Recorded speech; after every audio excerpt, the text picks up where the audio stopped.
Hi friends, welcome to Lakshmi కథల హరివిల్లు.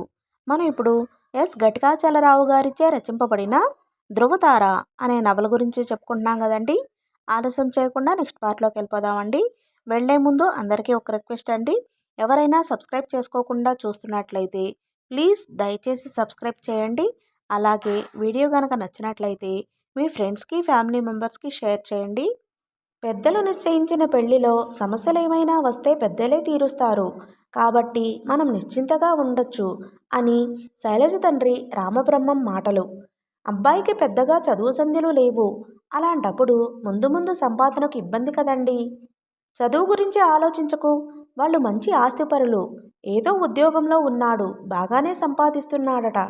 అంతటి ఆస్తిపరులకు అసలు ఉద్యోగం చేయాల్సిన అవసరమే లేదు.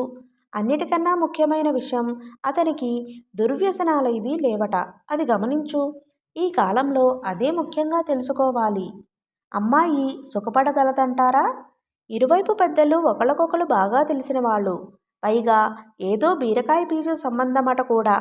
ఒక్కగానొక్క కొడుకు కాబట్టి ఆస్తి మొత్తానికి మనమ్మాయే వారసురాలు. మనమ్మాయి సుఖానికేం కొదవలేదు, నిశ్చింతగా ఉండు. తండ్రి గొంతులో కాస్త విసుగు ధ్వనించడం గమనించి తల్లి మౌనం దాల్చింది. గదిలో కూర్చున్న శైలజకు వాళ్ల సంభాషణ వినిపిస్తూనే ఉంది. అప్పటికి పెళ్లి చూపులై 2 వారాలు కావస్తుంది. క్రితం రోజునే వాళ్ల సమ్మతి తెలిపారు. దాంతో ఆమె తల్లిదండ్రులు పట్టలేనంత సంతోషంగా ఉన్నారు. శైలజకు మాత్రం తన చదువు సమాచారం అగమ్యగోచరంగా ఉంది. తనింకా డిగ్రీ ఫైనల్ ఇయర్ చదువుతుంది. చదువు ముగిసేదాకా ఆగుతారో లేక తరువాత చదువుకోవచ్చులెమ్మంటారో, ఆ తరువాతైనా చదువు సాగనిస్తారో లేదో అన్నీ ప్రశ్నార్థకాలే. ఆమె చేతిలో అతని ఫోటో ఉంది. వెనక్కు తిప్పి చూసింది. అక్కడ అతని పేరు, చదువు, పుట్టిన తేదీ తదితర విషయాలు రాసి ఉన్నాయి. చదువు ఇంటర్ అన్నది చూసి మళ్ళీ వెనక్కు తిప్పి ఫోటో చూసింది. మన్మధుడేమీ కాదు, అలాగని కురూపీ కాదు. అయితే ఖచ్చితంగా తన అందానికి తగ్గవాడు మాత్రం కాదు. ఇప్పుడిక చేసేదేమీ లేదు. ఆస్తిపరులట. మనిషి మంచివాడైతే ఆస్తితో పనేంటి? ఆడపిల్ల సమ్మతితో సంబంధం లేకుండా పెళ్లిళ్ళు నిర్ణయించే పద్ధతి ఇంకా చాలా చోట్ల ఉంది, నిట్టూర్చింది శైలజ. అది పెద్దలంతా కలిసికట్టుగా తీసుకున్న నిర్ణయం. ఇరువైపుల వాళ్ళు, అటు 7 తరాలు ఇటు 7 తరాలు తెరచి వాళ్ళు మాకు తెలుసంటే వీళ్ళు మాకు తెలుసంటూ సంబంధాలు కలుపుకొని పొంగిపోయారు. ఈ విధంగా 2 కుటుంబాలు కలవడం చారిత్రాత్మక విషయమంటూ తెగ ఫీలయ్యారు. ఫోటో మళ్ళీ వెనక్కు తిప్పి చూసింది. ఏదో ప్రైవేట్ కంపెనీలో పని. జీతం ప్రస్తుతానికి పర్వాలేదు. అయినా ఉద్యోగం చేయాల్సిన అగత్యం లేదట. పెళ్ళయ్యాక తన చాకచత్యంతో అతన్ని పై చదువులు చదవమని చెప్పి కనీసం తనతో సమానంగా అయినా చదివించాలి. తన ఆలోచనలకు తనకే నవ్వొచ్చింది. శైలజ తల్లిదండ్రులకు ఆమె ఒక్కతే బిడ్డ. నిశ్చితార్థం ముగిశాక 2 నెలలకు పెళ్ళయింది. అతని ఉద్యోగం రాజమండ్రిలో ఏదో చిన్న ఒక పేపర్ మిల్లులోనట. శైలజ తల్లిదండ్రులు తమ పనైపోయిందని అమితమైన సంతృప్తితో నిట్టూర్చారు. చెప్పినట్టుగానే అత్తవారిల్లు మంచి స్థితిమంతులు ఇల్లు. కావలసినంత ఆస్తి. రాజమండ్రి పక్కనే తాపేశ్వరం చుట్టుపక్కల పల్లెటూళ్ళలో కనుచూపు మేరకు కనిపించనన్ని భూములు వాళ్లవేనట. దాదాపుగా 200 ఎకరాల పంట పొలాలు వారి సొంతం. పుష్కలంగా పండించేది వరి పంటే. అవీ కాక అక్కడక్కడ మరో 50 ఎకరాలు ఆరెంజ్ తోటలు, మామిడి తోటలు, జామ తోటలు, అరటి తోటలు, కొబ్బరి తోటలు ఉన్నాయట. దాంతో ఇబ్బడిమిబ్బడిగా ఆదాయం. కాలువగట్టుల పెద్ద భవంతి, చుట్టూ పచ్చని పంట పొలాలు. ఇంటి ఆవరణలో కూడా ఇంటి చుట్టూ పచ్చటి తివాచీ పరిచినట్లుగా దట్టమైన పచ్చగడ్డి. ప్రహరీ చుట్టూ పెద్ద పెద్ద చెట్లు. అందులో 2 వేప చెట్లు, 2 మామిడి చెట్లు ముఖ్యమైనవి. పండ్ల ఋతువులో ఇక్కడ కూడా మామిడి పండ్లు బాగానే కాస్తాయట. ఇక వాళ్ల కుటుంబమేమీ పెద్దది కాదు. కుటుంబ సభ్యులని చెప్పుకునేందుకు అత్తగారు, మామగారు, భర్తకు తోబుట్టిన చెల్లెలు ఉన్నారు. చెల్లెలికి పెళ్ళయింది. వీళ్ళు కాక అత్తగారి తమ్ముడు రాజయ్య తన భార్య శాంభవితో ఇక్కడే ఉంటాడు. వాళ్లకు పిల్లల్లేరు. ఇక ఇంట్లో నౌకర్లు చాకర్లకు కొదవలేదు. దాంతో అదొక పెద్ద మహారాజ సంస్థానంలాగా అనిపించింది. నిజంగానే తనకు ఇంత మంచి ఇల్లు దొరికిందా అన్న సందేహం కూడా కలిగింది ఆ ఇంట్లో కాలు మోపిన కొత్తలో. అబ్బాయికి చదువు లేకుంటే ఏంటటా అన్న కన్నవాళ్ల మాటకు అర్థం అప్పుడు తెలిసింది.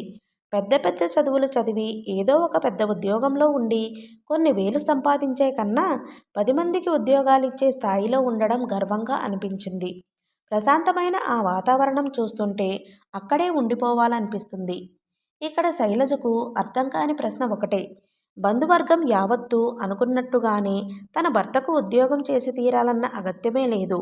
ఉన్న పొలాల మీద వచ్చే ఆదాయం నిరంతరంగా సజావుగా వచ్చేలా చూసుకుంటే అదే తరాలకైనా తరగని ఆస్తిగా ఉండిపోతుంది. పొలాలు చూసుకునేందుకు కావలసినంత మంది పనివాళ్ళు, పాలేర్లు ఉన్నారు. వారందరి మీద అజమాయిషీ చేసేది మామగారే. వయసు పైన పడుతున్న సమయంలో బాధ్యతను కొడుక్కప్పగించి తను విశ్రాంతి తీసుకోవచ్చుగా. కానీ అలా ఎందుకు చెయ్యలేదు? అబ్బాయిని ఉద్యోగానికి పంపడంలో ఆంతర్యం అర్థం కాలేదు. ఒకవేళ ఇంట్లో ఊరికే కూర్చునే కన్నా ఏదో ఒక వ్యాపకం ఉండడం మంచిదన్న ఉద్దేశంతో ఉద్యోగానికి పంపిస్తున్నారేమో. అలాంటి వ్యాపకమే కావాలనుకున్నా పొలం మీద అజమాయిషీ అప్పచెప్పొచ్చు. సాధారణంగా అంతటి ఆస్తిపరులు తమ ఆస్తులను కాపాడుకునేందుకు తమ వారసులకు ఆ మార్గంలోనే తర్ఫీదు ఇచ్చి తమకు వయసు మళ్ళేనాటికి తమ చేతి కింద వచ్చేలా తయారు చేసుకుంటారు. అయితే ముకుందరావు తండ్రి మాత్రం అందుకు భిన్నంగా ఎందుకు చేశాడో నాకు అర్థం కాలేదు. బహుశా అతనికి చదువు అబ్బలేదన్న కారణంగా అలా చేశారా? అలా అనుకున్నా అజమాయిషీ చేసేందుకు చదువుతో సంబంధం లేదు. అక్షరం ముక్క తెలిస్తే చాలు. తన భర్తేమీ వేలిముద్రగాడు కాదు. అలాంటిది అతనికి బాధ్యతలు ఎందుకివ్వలేదో అర్థం కాలేదు. శైలజ ఆలోచనలు ఒక పట్టాన ఓ కొలిక్కి రావడం లేదు. అతనికొక స్నేహితుడు. అతనితో పాటే ఉద్యోగం చేస్తాడు. బాగా చదువుకున్నవాడే. ఏవేవో ఉద్యోగాలకు అప్లై చేశాడు కానీ ప్రస్తుతానికి ఏమీ రాలేదు. కానీ ప్రయత్నం మాత్రం ఇంకా చేస్తూనే ఉన్నాడు. భర్త బలహీనత ఏమిటో పెళ్ళయ్యాక తెలిసింది. విపరీతమైన సినిమా పిచ్చి. అభిమాన హీరో సినిమా మాత్రమే కాక ఏ సినిమా అయినా కనీసం 3 సార్లు చూస్తాడు. ఇక అభిమాన హీరో సినిమా అంటే చెప్పక్కర్లేదు. అతని తోటి స్నేహితుడు కూడా. ఎప్పుడూ ఇద్దరూ ఒక్కటిగానే తిరుగుతుంటారు. అంతకన్నా పెద్ద బలహీనత మరొకటుందని ఆలస్యంగా తెలిసింది. అదేమిటంటే ఏనాటికైనా సినిమాలో చేరాలని. అతనికున్న పర్సనాలిటీకి అలాంటి కోరిక ఎందుకు కలిగిందో తెలియదు కానీ అతని కోరిక తెలిసాక కొద్దిగా భయపడింది కూడా. ఒకప్పటి మాటేమో గాని ప్రస్తుతం మాత్రం ఎంతో టాలెంట్ ఉన్న వాళ్ళకే అక్కడ అవకాశాలు రానివి ముఖస్తుతికే ప్రాధాన్యం. అడుగులకు మడుగులొత్తే వాళ్ళకే అందలం అని కూడా విన్నది. అయినా అవేవీ అతని తలకెక్కలేదు. తనకున్న డబ్బుతో అవకాశాలు వాటంతటవే సమకూరుతాయన్న గుడ్డి నమ్మకం అతనిది. ఆ ఒక్క విషయంలో మాత్రం అతని స్నేహితుడు అతనితో కలవడు. ఇద్దరూ కలిసి సినిమాలకు తిరిగినా అతనికి మాత్రం సినిమాలో చేరే ఉద్దేశం లేదు. మనకున్న అర్హతలేమిటో మనం అర్థం చేసుకోవాలని, తాహతకు మించినవి అందుకోవాలని తాపత్రయపడకూడదని అంటాడు. 1000 అబద్ధాలాడైనా ఒక పెళ్లి చెయ్యాలన్న నానుడి గుర్తుకొచ్చింది శైలజకు. అయితే అతనికున్నది తాగుడు, జూదం లాంటి ప్రమాదకరమైన బలహీనత కాకపోయినా ఎందుకు దాచారో అర్థం కాలేదు. పైకి చూడ్డానికి అదేమీ పెద్ద వ్యసనం కాకపోయినా కరిమ్రింగిన వెలగపండులా అది జీవితాలను డొల్ల చేసేస్తుందేమోనన్న భయం పట్టుకుంది శైలజకు. అతనికొచ్చే జీతం 2000. అయినా 25 ఏళ్ల క్రితం అదేమీ తక్కువ కాదు. అయితే ఆ వచ్చిన జీతమంతా సినిమాలకే తగలేసేవాడు. కొన్ని సందర్భాల్లో రోజుకు 2-3 సినిమాలు కూడా చూసేవాడు. ఇంట్లో ఇంతటి అందమైన భార్య ఉన్నా తెరమీద కనిపించే హీరోయిన్లను చూసి ఈలవేసి చొంగ కార్చేవాడు. గొప్పింటి బిడ్డైనా ఆ విషయంలో మాత్రం అతని ప్రవర్తన మాత్రం పక్కా జులాయిని తలపించేది. ఆమె భయానికి తగ్గట్టుగా అప్పుడప్పుడు సినిమా షూటింగ్ బృందాలు అక్కడికి వచ్చి షూటింగ్ జరుపుకుని వెళ్లడం అతనిలోని కోరికకు ఆజ్యం పోసేవి. అతను పనిచేసేది రాజమండ్రిలో అయినా ప్రతి ఆదివారం తప్పకుండా తమ గ్రామానికి వెళ్ళేవాడు. అతను తమ గ్రామానికి వెళ్ళేటప్పుడు అక్కడ షూటింగ్ బృందాలు తిష్టవేయడం కాకతాళీయమే అయినా మనసులోని కోరికను తట్టి లేపేందుకు ఆ క్షణాలు చాలు. ఆ సందర్భాల్లో అతనికి ఆ గుంపులోని కొందరు వ్యక్తులతో పరిచయం కలిగేది. అప్పుడప్పుడు వచ్చేవాళ్లు అయినా వాళ్లతో పరిచయం పెంచుకుని నిరంతరం వాళ్లతో సంప్రదింపులు జరుపుతూ సినిమా గురించిన చర్చలు చేస్తూ ఊహాలోకాల్లో విహరిస్తూ గడిపేవాడు ముకుందరావు. మామగారైన కోదండరావుకి శైలజంటే అభిమానం ఎక్కువ. అణకువగా ఉండే ఆ అమ్మాయిని చూసి ఎంతో తృప్తి చెందేవారు. పెళ్ళైన నెల తరువాత ఒకరోజు శైలజను పిలిచి మాట్లాడేందుకు కూర్చోబెట్టుకున్నారు. శైలజకు సంకోచం అధికం. అంత పెద్దవారు తనను పిలిచి మాట్లాడాలనుకుంటే ముందుగా ఆ పిలుపెందుకుగానే ఆమె గుండెల్లో ఏదో గుబులు రేగింది. అప్పటికి తనకి ఇంకా 20 ఏళ్లే. అమ్మాయ్, నీ చదువింకా పూర్తి కాలేదని విన్నాను. ఇంకా ఎన్నాళ్ళుంది? ఎంతో మృదువుగా ఉన్న అతని మాటలతో అంతవరకు ఆమెలో గూడు కట్టుకున్న గుబులు దూదిపింజలా ఎగిరిపోయింది. ఇదే చివరి ఏడాది మామగారు. ఈ పెళ్లి వల్ల మధ్యలో 2 నెలలు చదువుకు ఆటంకం కలిగినట్టుంది. మళ్ళీ అన్నీ చదువుకోవాలంటే కష్టం కదూ? అవునన్నట్టుగా తల ఊపింది. నువ్వు నీ చదువు పూర్తి చేసుకుని రావాలనుకుంటే నిరభ్యంతరంగా వెళ్ళొచ్చు. నేనే మీ తల్లిదండ్రులతో మాట్లాడి ఏర్పాటు చేస్తాను. చదువు ఎంతో ముఖ్యమన్న విషయం నాకు తెలిసినా మా వాణ్ణి ప్రయోజకుడిని చెయ్యలేకపోయాను. ఇంత ఆస్తిని కాపాడుకునేందుకు అహర్నిశలు కష్టపడుతూ వాణ్ణి పట్టించుకోలేకపోయాను. కనీసం నువ్వైనా నీ చదువు పూర్తి చేసుకుని వాణ్ణి కూడా నీకు చేతనైనంతలో ప్రయోజకుడిని చేసేందుకు ప్రయత్నించు. మా వాణ్ణి, మనకున్న ఆస్తిని కాపాడే బాధ్యత నీదే అన్నాడు. పెళ్లికి ముందు ఉబుసుపోకకు తాననుకున్న మాటలే ఇప్పుడు అతని నోటి ద్వారా రావడంతో శైలజ ఆశ్చర్యానికి అంతులేకుండా పోయింది. నా తదనంతరం దీన్ని కాపాడాలంటే చదువెంతో ముఖ్యం. పాలేర్లతో పనులు చేయించడం పెద్ద కష్టం కాదు. కూలీ డబ్బులిస్తే ఎవరైనా పనిచేస్తారు. కానీ దీనికి సంబంధించిన లెక్కలన్నీ జాగ్రత్తగా చూసుకోవాలంటే చదువు చాలా ముఖ్యం. ఆ చదువు మా వాడికి అబ్బలేదు. దానికి ముఖ్య కారణం నేనే. నేను జాగ్రత్తగా పడకపోబట్టే వాడిలా తయారయ్యాడు. దానికి తోడు తల్లి గారాబం కూడా వాణ్ణి పెడతోవ పట్టించింది. నువ్వు బాగా చదువుకున్న దానివన్న ఉద్దేశంతో, ఎలాగైనా నిన్నీ ఇంటి కోడలిని చేసుకోవాలన్న ఉద్దేశంతోనే వీడి జులాయి తిరుగుళ్ళు చెప్పకుండా దాచాం. మేం చేసింది తప్పే. అయినా వాణ్ణి నువ్వు సరిదిద్దగలవన్న నమ్మకంతోనే ఈ పెళ్లి చేశాం. ఎంతటి వాళ్ళైనా పెళ్ళయ్యాక బాగుపడతారని అంటారు. అదే నమ్మకం మేము నీ మీద పెట్టుకున్నాం. నేను చేసింది సరియా తప్పా అన్నది తెలియదు. నీకన్యాయం చేశామని మాత్రం అనుకోవద్దు. ఎందుకంటే ఇంత ఆస్తికి నిన్నే వారసురాలిగా నేను భావిస్తున్నాను. అందువల్ల మా ఆశ కూడా నెరవేర్చమని కోరుకుంటున్నాను అన్నాడు. ఎస్వి రంగారావుల ఆజానబాహుడుగా ఉండే మామగారు తన ముందు చిన్నపిల్లాడిలా సంజాయిషీ ఇచ్చుకోవడం ఆమెకు ఇబ్బందిగా అనిపించింది. తరువాత 2 రోజులకు శైలజ తల్లిదండ్రులు వచ్చారు. వాళ్ళది రాజమండ్రే. తాపేశ్వరం నుంచి రాజమండ్రి కేవలం 15 మైళ్ళ దూరమే. వాళ్లను పిలిపించి మాట్లాడి శైలజను చదువు పూర్తి చేసే నిమిత్తం వాళ్లతో పంపించాడు కోదండరావు. దాంతో సంవత్సరం పాటు రాజమండ్రిలోనే ఉండి చదువు దిగ్విజయంగా ముగించి తిరిగి అత్తవారిల్లు చేరుకుంది శైలజ. ఈ మధ్యకాలంలో ముకుందరావు దాదాపు వారానికో మారు శైలజను కలుస్తూనే ఉన్నాడు. అతను పనిచేసేది రాజమండ్రిలోనే కాబట్టి అది పెద్ద కష్టంగా అనిపించలేదు. అల్లుడు గురించి తెలుసుకున్న శైలజ తల్లిదండ్రులకు అదేమీ పెద్ద వ్యసనంగా అనిపించలేదు. ఉన్నవాళ్లంటే అంతే మరి. సంపాదించింది ఎలా ఖర్చు పెట్టాలో తెలియకుంటే అలాగే జరుగుతుంది. అతనికి చదువు చెప్పించకపోవడం అంటే వాళ్ళ నాన్న తప్పే మరి. దానికి కొడుకును దూషించి ఏం ప్రయోజనం? అయినా అమ్మాయి కష్టపడినంత కాలం అల్లుడెలా ఉంటే మనకెందుకు అన్న ధోరణి కనబరిచారు. శైలజకు కూడా వాళ్ళ మాటలతో ముకుందరావును సరిదిద్దవచ్చేనే అనిపించింది. ఆమెను కలవడానికి వచ్చినప్పుడు కూడా పెద్దగా ఉత్సాహం కనబరిచేవాడు కాదు ముకుందరావు. ఏదో మొక్కుబడిగా పలకరించి వెళ్ళేవాడు. దాన్ని బట్టి చూస్తే ఇంట్లో వాళ్ల పోరు పడలేక, అందులోనూ ముఖ్యంగా అతని తండ్రి పోరు పడలేకే వచ్చి పలకరించి వెళ్ళేవాడని అనిపించేది. అతను వచ్చినప్పుడల్లా శైలజకు తడబాటు ఎక్కువగా ఉండేది. ఆ సమయాల్లో స్త్రీకి సహజమైన బిడియం అసంకల్పితంగానే బయటపడేది. ఆ తడబాటు సరిపుచ్చుకోవడానికి ఆమెకు దాదాపు 3 నెలలు పట్టింది. జీవితమంటే ఏమిటో తెలియని వయసులోనే తన పెళ్లి జరిగింది. తనకన్నా అతను 5-6 ఏళ్లు పెద్ద. చదువు ముగించి మళ్లీ అత్తవారిల్లు చేరుకున్నాక మామగారితో కలిసి శైలజ కూడా పొలం గురించిన బాధ్యతలు కొద్ది కొద్దిగా పంచుకోసాగింది. అప్పుడే భర్తతో కాస్త చనువు పెరిగింది.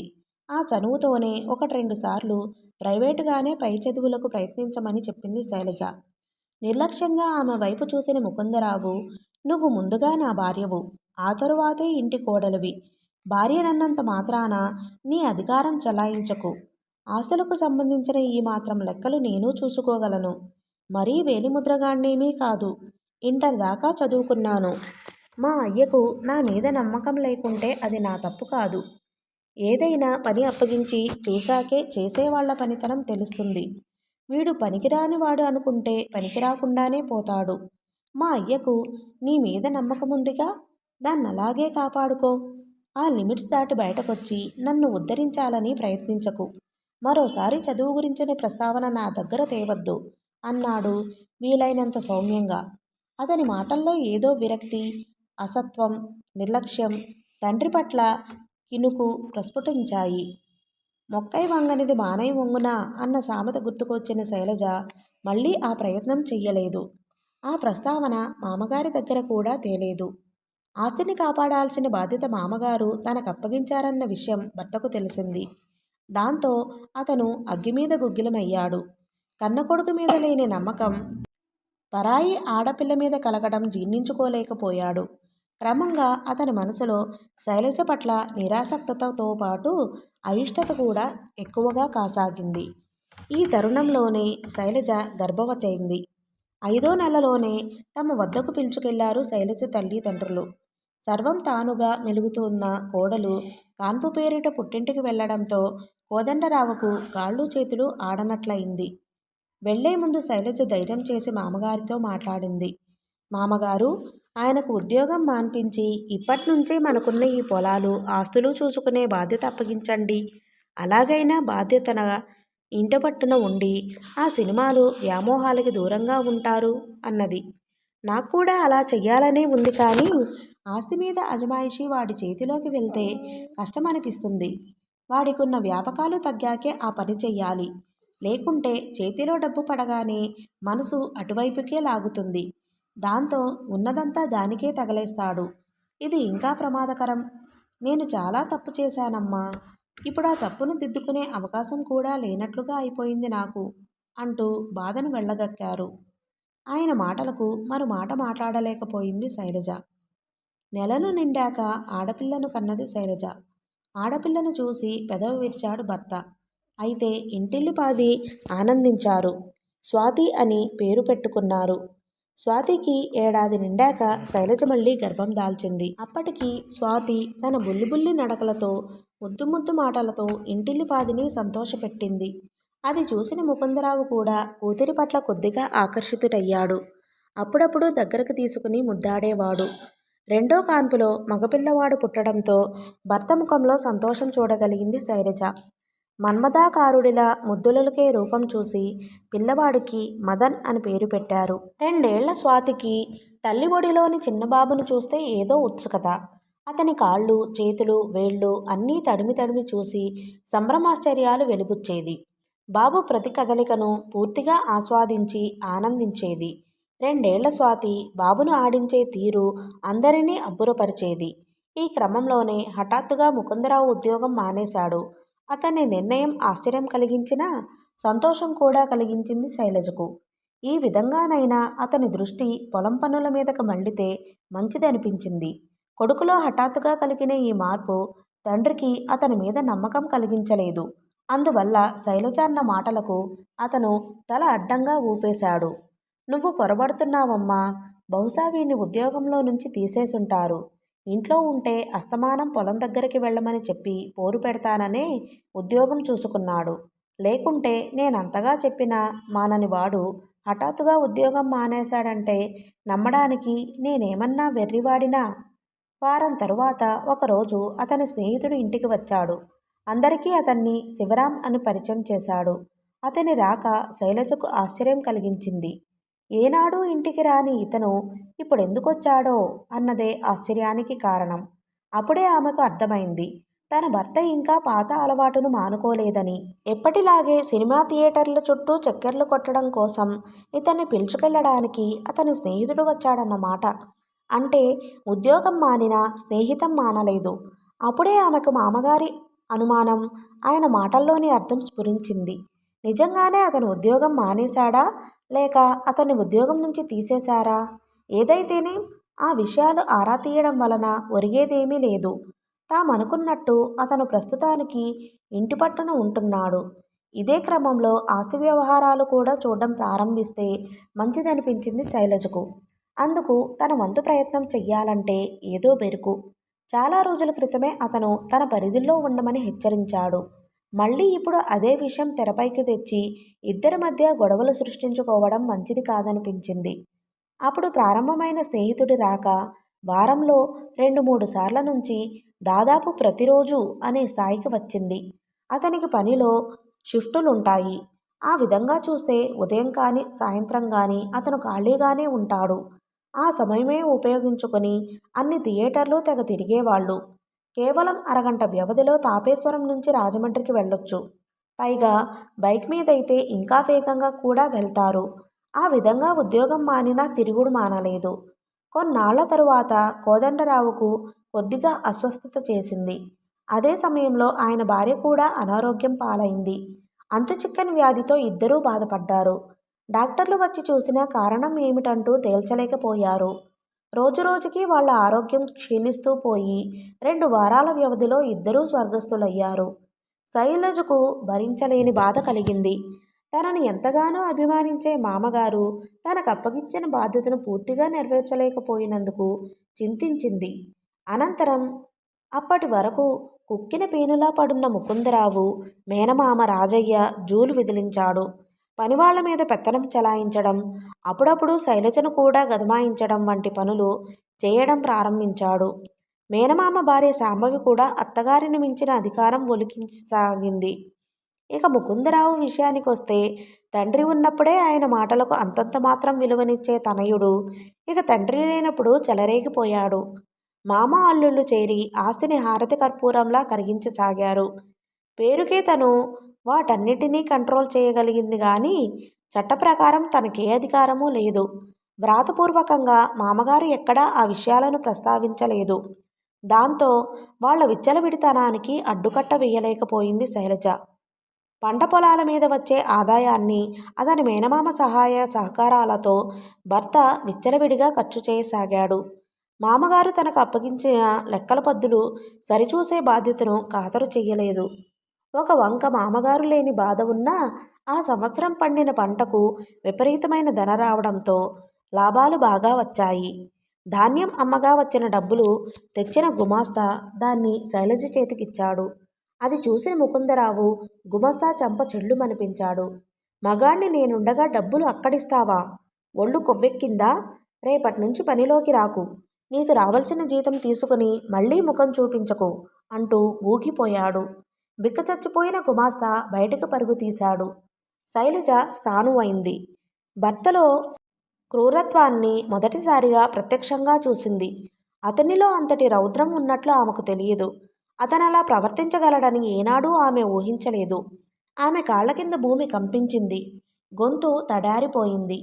తాను అక్కడికి వచ్చేదానికన్నా దాదాపు 25 ఏళ్ల ముందు నుంచి పనిచేస్తున్న ఆ వయసైన గుమాస్తానే అలా చేశాడంటే ఇక తనెంత? మామగారు తన పట్ల ఎక్కువగా అభిమానం చూపిస్తున్నారన్న గుర్రు చాలా కాలంగానే ఉందతనికి. కేవలం డబ్బుకు తప్ప మరే బంధాలకు అనుబంధాలకు విలువనివ్వడనిపించింది. అప్పట్నుంచి ముకుందరావు ధాన్యం అమ్మగా వచ్చిన డబ్బులు శైలజ చేతులకు దొరకనిచ్చేవాడు కాదు. దాంతో మళ్లీ పొలం పనులు ప్రారంభించాలంటే డబ్బులు సర్దుబాటు కాని పరిస్థితి వచ్చింది.